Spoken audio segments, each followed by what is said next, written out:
Halo, Assalamualaikum warahmatullahi wabarakatuh. Apa kabar teman-teman SMK jurusan Desain Komunikasi Visual? Semoga kabarnya baik, selalu sehat, dan selalu semangat belajar. Khususnya yang lagi duduk di kelas 10, kali ini kita bakal belajar sejarah huruf yang merupakan bagian dari materi di elemen komposisi tipografi.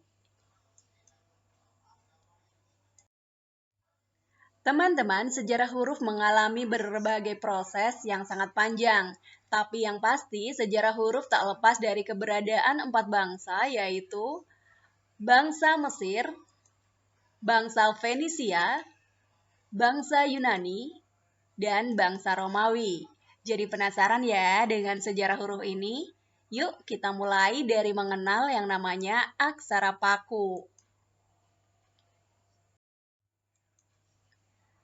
Aksara paku adalah salah satu jenis tulisan kuno berbentuk paku yang dituliskan di atas lempengan tanah liat.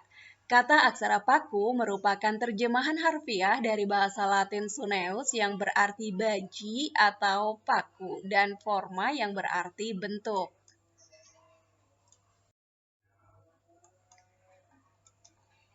Teman-teman, aksara paku berkembang di daerah Sumeria, nama kuno untuk Mesopotamia Selatan yang sekarang berada di Irak Selatan dekat Teluk Persia. Diduga tulisan ini telah digunakan oleh orang-orang Sumer sekitar 3000 tahun sebelum Masehi. Jadi hampir sejaman dengan hieroglif yang berkembang di Mesir.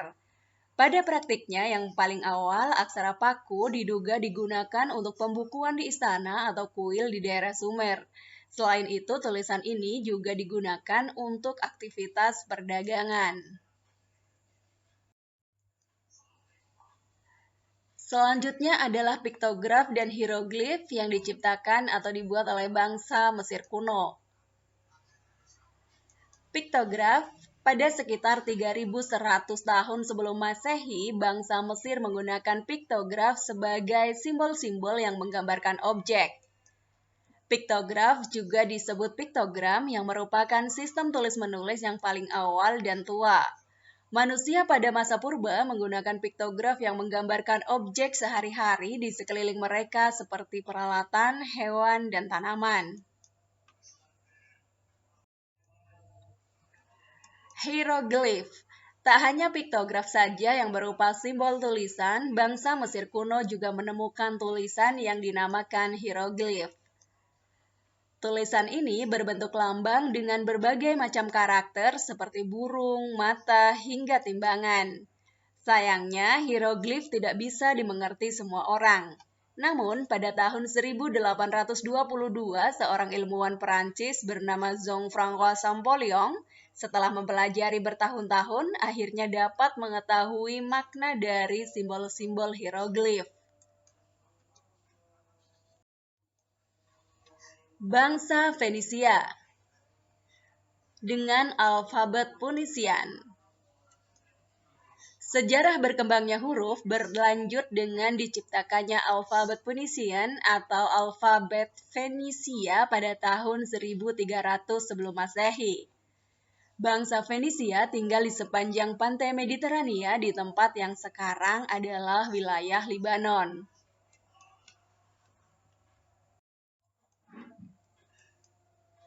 Ketika bangsa Fenisia menciptakan alfabet baru, mereka bekerja dari simbol yang sudah digunakan antara orang-orang Kanaan dan Mesopotamia berbahasa Semit. Makanya dalam referensi yang lain, huruf alfabet dikatakan juga berasal dari bahasa Semit. Orang Fenisia menyadari bahwa sebagian besar kata hanya terdiri dari sejumlah kecil bunyi sederhana. Mereka menemukan bahwa suara-suara ini hanya dapat direpresentasikan dalam 22 simbol dan berbagai kombinasinya. Namun, simbol atau huruf hanya untuk konsonan, meskipun bahasa lisan orang Fenisia juga mengandung bunyi vokal. Secara etimologi, alfabet terdiri atas dua kata dari bahasa Fenisia, yaitu alef yang berarti lembu jantan dan bet yang berarti rumah. Dan kata alef inilah yang menjadi cikal bakal huruf A yang kita kenal sekarang ini. Bangsa Yunani. Berikutnya, alfabet semakin berkembang di tangan bangsa Yunani. Bangsa Yunani melakukan pengadaptasian sistem alfabet ke dalam struktur anatomi huruf yang lebih teratur dengan menerapkan bentuk-bentuk geometris. Salah satu perubahan yang paling baik pada masa ini yaitu penerapan pola membaca dari arah kiri ke kanan. Sebelumnya, alfabet Fenisia mengenalkan pembacaan huruf dari kanan ke kiri. Alfabet Yunani terdiri dari 24 huruf yang telah digunakan untuk menuliskan bahasa Yunani sejak akhir abad ke-9 sebelum Masehi atau awal abad ke-8 sebelum Masehi. Bangsa Yunani awalnya menyerap semua 22 huruf abjad Fenisia. Namun, 5 huruf diubah untuk mewakili bunyi vokal dan semivokal. Bahasa Yunani juga memperkenalkan 3 huruf konsonan baru. Bangsa Romawi. Teman-teman, bangsa berikutnya yang tercatat dalam sejarah huruf adalah bangsa Romawi. Sistem alfabet semakin berkembang pesat menjadi bentuk huruf Roman atau huruf Latin seperti yang kita kenal saat ini.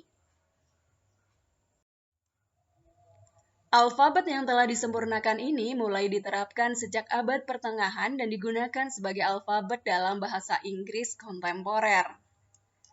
Alfabet ini juga digunakan di berbagai negara di seluruh dunia, termasuk negara kita, Indonesia. Demikian, teman-teman, belajarnya kita hari ini. Terima kasih banget buat yang sudah like dan sudah subscribe. See you next video.